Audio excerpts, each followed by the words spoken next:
सभी साथियों को मेरा नमस्कार है। बिहार से मैं मनीष झा। साथियों, आज बिहार के बारे में एक विशेष खबर का रुख करते हैं जो बिहार के वर्तमान हालतों को चित्रित करता है। बिहार के बारे में बिहार के शासन तंत्र अलग अलग प्रकार की विकास की बातें करते हैं और बताया जाता है कि बिहार में विकास परवान चल रहा है। लेकिन बिहार विधानमंडल के मानसून सत्र में पेश नियंत्रक और महालेखाकार सीएजी की ताज़ा रिपोर्ट में राज्य के वित्तीय प्रबंधन और योजनाओं में भारी अनियमितता सामने आई है। 2024-25 में बिहार का कुल बजट 3,64,518.87 करोड़ रुपए था, जिसमें से सरकार केवल 2,87,178.49 करोड़ रुपए ही खर्च कर पाई, अर्थात लगभग 77,340.38 करोड़ रुपए खर्च नहीं हो सके।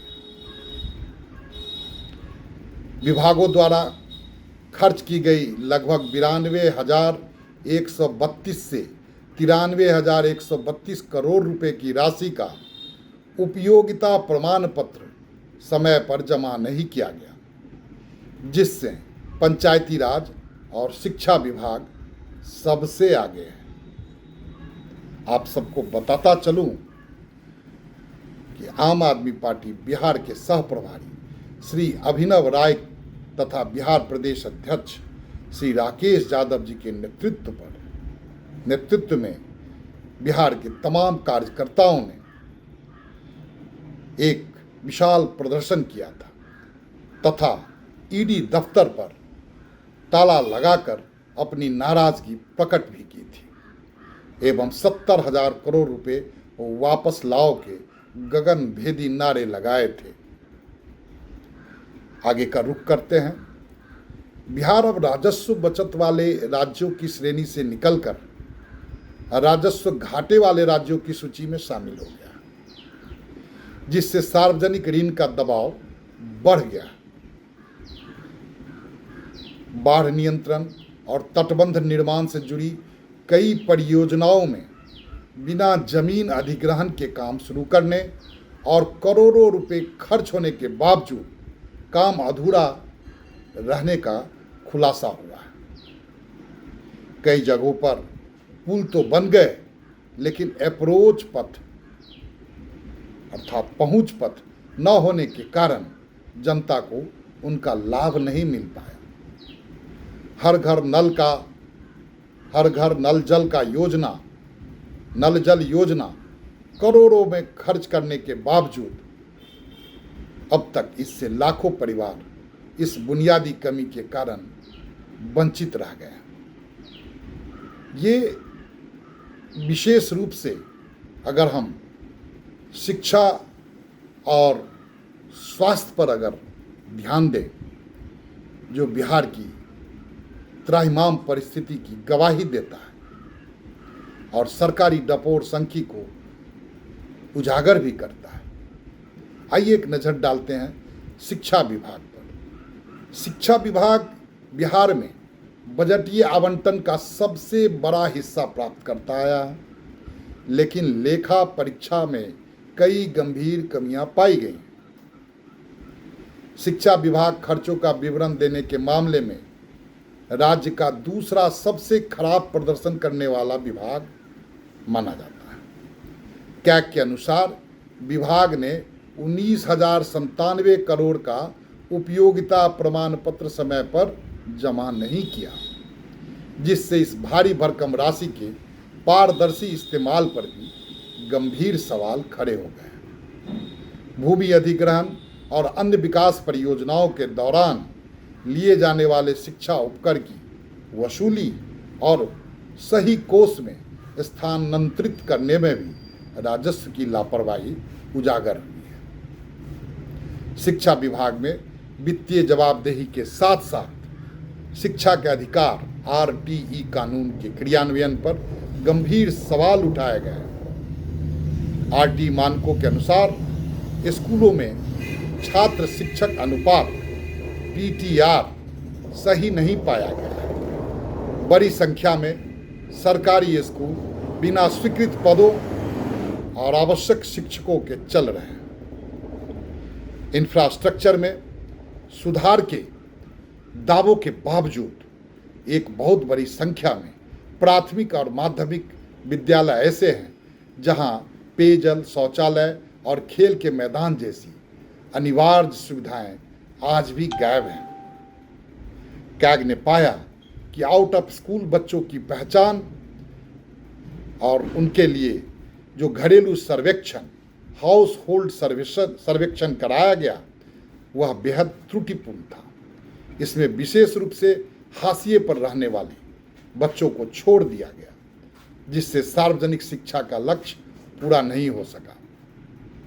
प्राथमिक और माध्यमिक स्तर पर बच्चों के स्कूल छोड़ने की दर, ड्रॉप आउट रेट काफ़ी ऊंची होने के कारण शिक्षा के ठहराव का उद्देश्य विफल साबित हो रहा है। और इस CAG रिपोर्ट की अलग अलग जिलों की अलग अलग कहानियां। अब स्वास्थ्य का रुख करते हैं। स्वास्थ्य सेवाओं के प्रबंधन और इंफ्रास्ट्रक्चर को लेकर कैग ने एक विशेष परफॉर्मेंस ऑडिट रिपोर्ट में राज्य की बदहाल चिकित्सीय व्यवस्था की कलई खोलकर रख दी है। स्वास्थ्य विभाग द्वारा खर्च किए गए 3036.86 करोड़ का उपयोगिता प्रमाण पत्र, यूटिलाइजेशन सर्टिफिकेट सरकार को सौंपा नहीं गया है, जिससे वित्तीय अनुशासनहीनता स्पष्ट होती है।